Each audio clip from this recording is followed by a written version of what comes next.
I'd like to give a quick shout out to the sponsor of this video, 𝘏𝘶𝘮𝘢. As you guys may have noticed, the temperatures are changing. God bless. Even here in Texas, they're changing. And with that, you don't want to spend too much on your heater bill.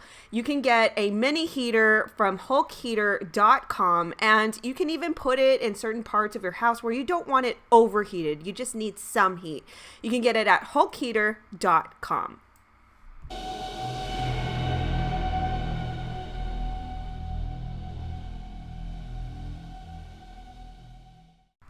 Muchachos y muchachas, welcome to the 5th and final installment of the Chris Cornell series.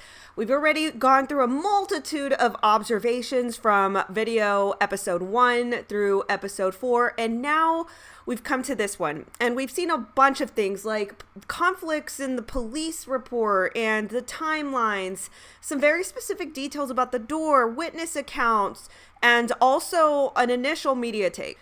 And speaking of media takes, we're going to look at one more, and that's TMZ.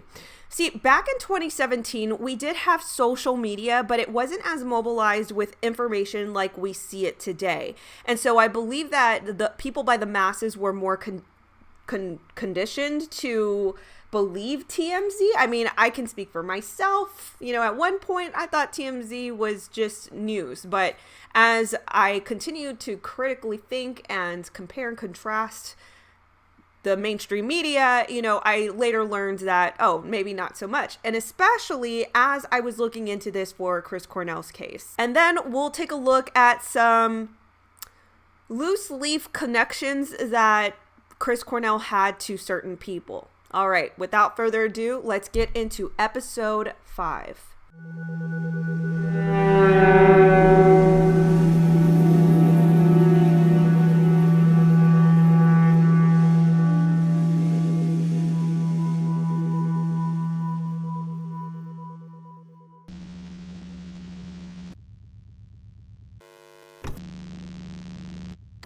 One of my fascinations about Chris's case is the heavy presence of TMZ the entire way through, from the crime scene photo releases to statements exclusively given to them by individuals. Furthering examining the way that TMZ ran with certain claims and exclusive statements and even presented details that were not exactly concretely sourced or credentials given. As you've probably noticed yourself, TMZ has exclusivity with quite a bit when it comes to A-listers and their life affairs. 𝘏𝘏𝘮𝘓 was Chris Cornell's house manager and tour manager. There were some things about Chris and his last performance he only talked to TMZ about. And this is what he had to say. Chris was out of character from note 1 of the show. I never heard or seen him that way before. At least we did not cancel a show. 𝘏𝘏𝘮𝘢 says that Chris seemed high and effed up, but not depressed. In fact, 𝘏𝘏𝘮𝘢 said during a sound check, Chris was in good spirits. It's consistent with what Chris's widow says of her phone conversations with Chris before and after the show.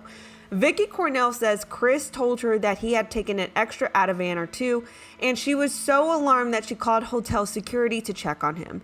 Chris's own security guy discovered the singer had hanged himself in his bathroom. 𝘏𝘏𝘮𝘢 says that Chris was off during the entire show, saying, "I'd never heard his voice that way before. He was having serious control problems." 𝘏𝘏𝘮𝘢 was positioned in the middle of the audience with this mixing board, and at one point during the concert, he was so concerned he phoned someone backstage and asked what was wrong with Chris. They inject the statement where it says, "As we reported, Chris had struggled with drug abuse for years, but his wife says he was clean when he died. Based on 𝘏𝘏𝘮𝘢's account, it appears he fell off the wagon before his last concert." Okay, first point, the way that TMZ straight up declared the narrative that Chris was impaired, messed up, is notable because this account was only deriving from 𝘏𝘏𝘮𝘢 and no other corroborative witness accounts with Ted. Like, for instance, the bandmates, I have not been able to find not one response or reaction right after his death from any of the bandmates, only recent interviews, which only begs to point out why TMZ made such a bold statement, only to be echoed as a narrative by every mainstream music morning and commentary show, as well as fellow rock bands. The mental illness depression is a disease/self-deletion narrative hit the ground running without any real counter-probing in any other direction.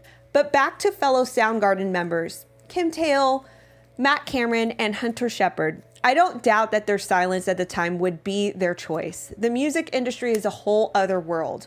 Contracts, fine print, control. We've seen symptoms of musicians and stars being silenced and exploited. I mean, truthfully, I would like to imagine that a component of their silent situation was hovered over them for making any slight statements. TMZ also published a story that would branch off the high and effed up claim seeding from 𝘏𝘶𝘮𝘢 that alluded to Chris having fresh track marks. Chris Cornell had apparently taken more than Ativan before hanging himself, because we've learned that he had fresh track marks on his arm when his body was discovered in a Detroit hotel room. Sources connected to the investigation tell us the track marks were obvious. The singer had a history of using drugs. The toxicology tests will reveal that drugs were found in Chris's system. The new information is consistent with their story with 𝘏𝘶𝘮𝘢. Chris, longtime house engineer and tour manager, said Chris seemed high and effed up during the concert hours before his death.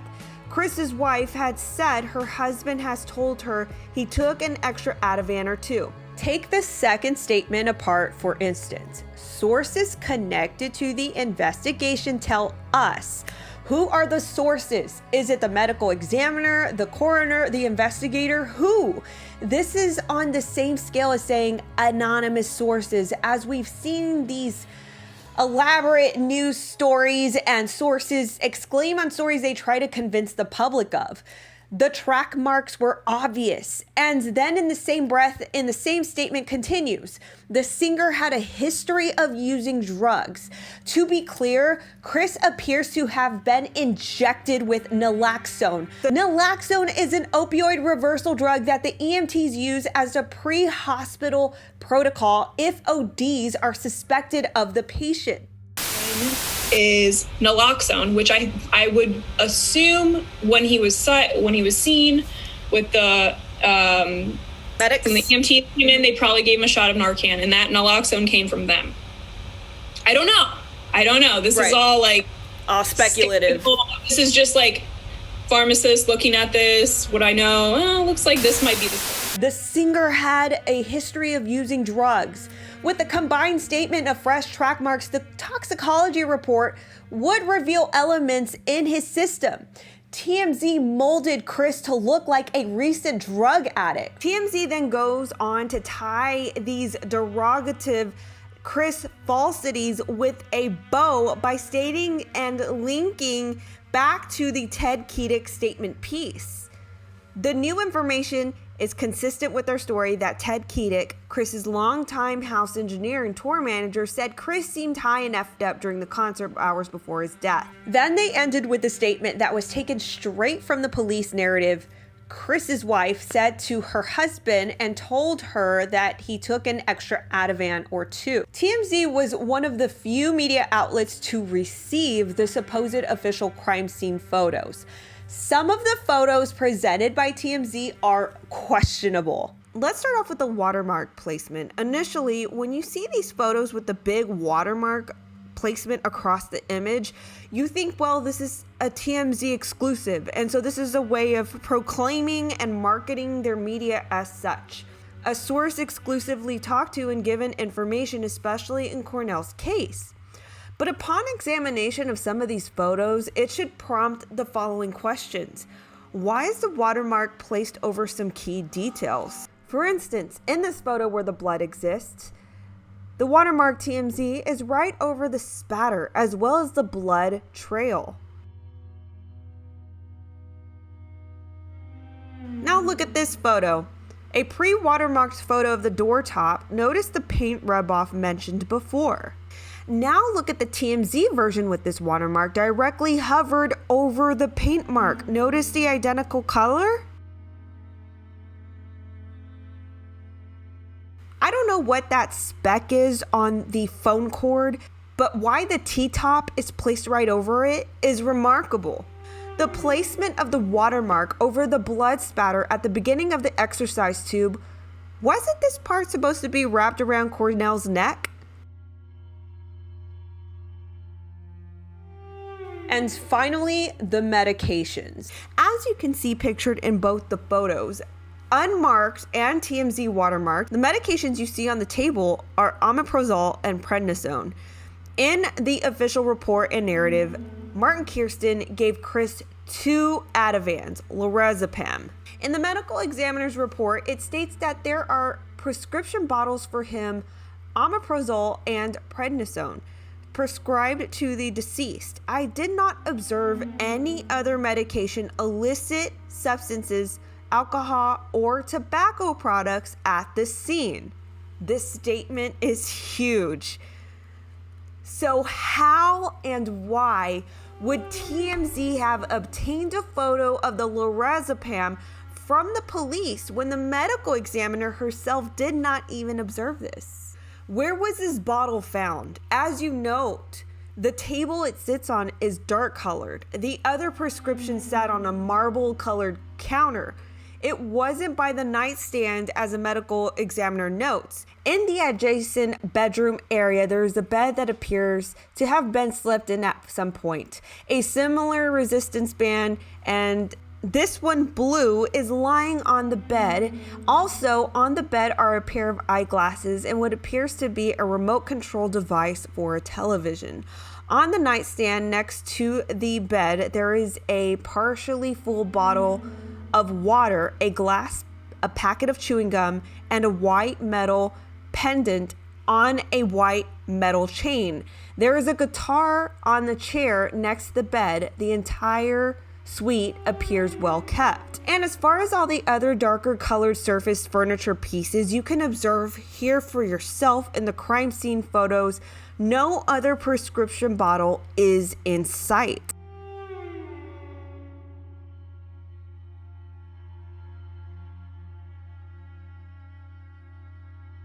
The omeprazole and prednisone seems to be found in the vanity of the bathroom. Look at this barely there sliver I caught in one of the bathroom scene photos.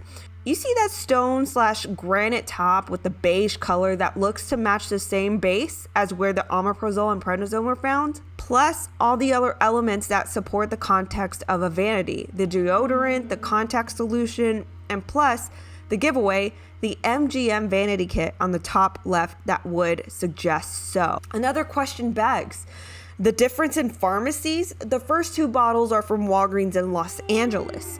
The unnoted bottle of lorazepam has a CVS pharmacy address from Charlotte, North Carolina. Remarkable and odd.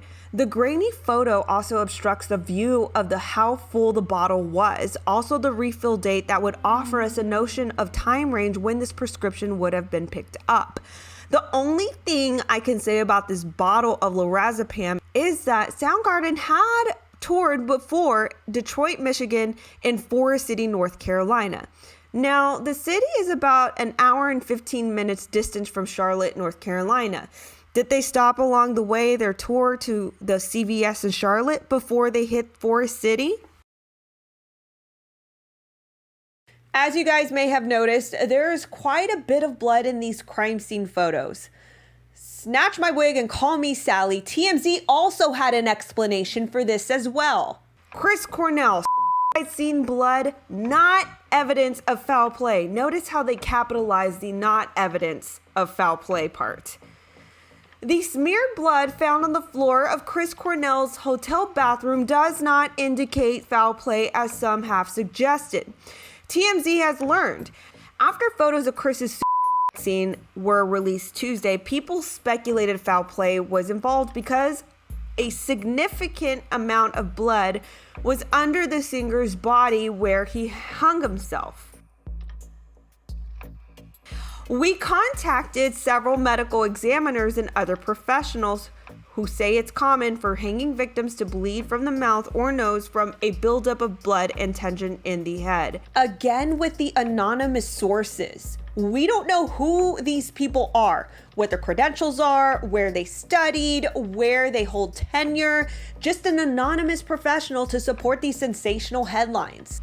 Emergency responders found Chris's face covered in blood spatter. This according to the police report. According to the Wayne County Medical Examiner's report, there was pronounced congestion of the head and neck above the ligature furrow mark, which means significant swelling under the skin above the neckline created by the noose. As for why the blood was smeared, Chris's bodyguard and paramedics moved the body during the failed attempt to revive him. I'm going to harp on this. Where is TMZ getting this definitive information to confirm it as fact? Unexplained in this photo here, this TMZ watermark hovers over the blood dripping on the outside of the bathroom door. There's never an explanation for that either. This is an observation that I will make. The drag marks in one pool of blood is remarkable because of the direction. From how I see it, it looks like Chris was already bleeding out from his mouth or nostrils, causing the pool of blood once he was unsuspended from him being lynched or hanged. He had a forced trauma landing that's causing the blood spatter from his bleeding orifices. Then the drag marks are noted going towards the left. Remember when I pointed out that MGM Grand vanity kit in the bathroom? Well, MGM itself already has an unresolved controversy, the Las Vegas shooting. Take it that the incident happened in Las Vegas, but still, how many answers have we gotten since then about that? As well as the eerie lack of transparency on the behalf of MGM Grand. So one of Chris's last projects was producing music for a movie called The Promise. MGM Studios happened to produce the movie, and his family and friend Dr. Eric Australian was a producer for the movie. In an interview with Collider, Chris Cornell gave his praises to Eric. This is the question. How did your involvement with this film come about? Was it the relationship that you have with producer Eric Australian? Chris replied, "That's how I started, yeah. Eric 𝘲𝑗𝑠 is a family friend and he's become our family doctor, really. He's almost like the curator of other doctors. When I broke my hand, he took me to the UCLA specialist for broken hands, who's a guy that's way too overqualified to fix my hand. As he helped us medically, he became a really close friend. Hanging out with him, he started talking about the film, The Promise. And when you are having a conversation with someone who, despite his brilliant medical career, says he's going to produce a film, you think, how's he going to do this? Is he insane, or is he really going to pull this off? It might be both. It's really amazing to see someone do what he's done. He's had to learn the whole industry on so many different levels as any film producer would, but he had to do this overnight. I just am so in awe of what he was able to do. It's amazing. Not only was Eric a producer to MGM Films movie, but also was a close partner to the late MGM mogul Kirk Kerkorian. Kirk died shortly before the start of the production for The Promise. Kirk funded about $100 million to make The Promise movie. Detailed by The Hollywood Reporter in the wake of Kerkorian's death, the battle over MGM mogul Kirk Kerkorian's $2 billion estate. When Kirk Kerkorian died in June of 2015 at the age of 98 years old, the MGM mogul bequeathed the bulk of massive estate valued at roughly $2 billion to unspecified charitable organizations. A committee of 3 individuals: a business partner, Anthony Mandekic, gastroenterologist and film producer, Eric Australian, an entertainment attorney, Patricia Glaser, would have discretion, but pursuant to Kerkorian's wishes, they would have to distribute the money within 3 years of his death. With the clock ticking, executor Mandekic has been dealing with the fallout from Kerkorian's troubled love life, in which private eye Anthony Pellicano played a prominent role. And really, all I'm pointing out here is that whether it's by coincidence or not, MGM had a lot of presence in Chris Cornell's situation. Now, Kirk Kerkorian being mentioned is also another rabbit hole that need us not take an extraneous detour in this documentary. I know this was a lot of information, but do you see how I needed to stay on track, focused, and still elaborate on what I could? We have reached now about 2 hours worth of perspective shifting information, and yet I still feel like we have only reached the tip of the iceberg. I did this to show you that we don't need additional theories. That distracted us from what was already in front of us. What happened to Chris Cornell? Why so many discrepancies? Keep your eyes looking out and your mind open. From here, I will ask more questions and illustrate those to you in future videos, thus making this a series. Thank you so much for your patience, your undying support, and for your curious mind. To be continued, this is Natalie Denise signing out.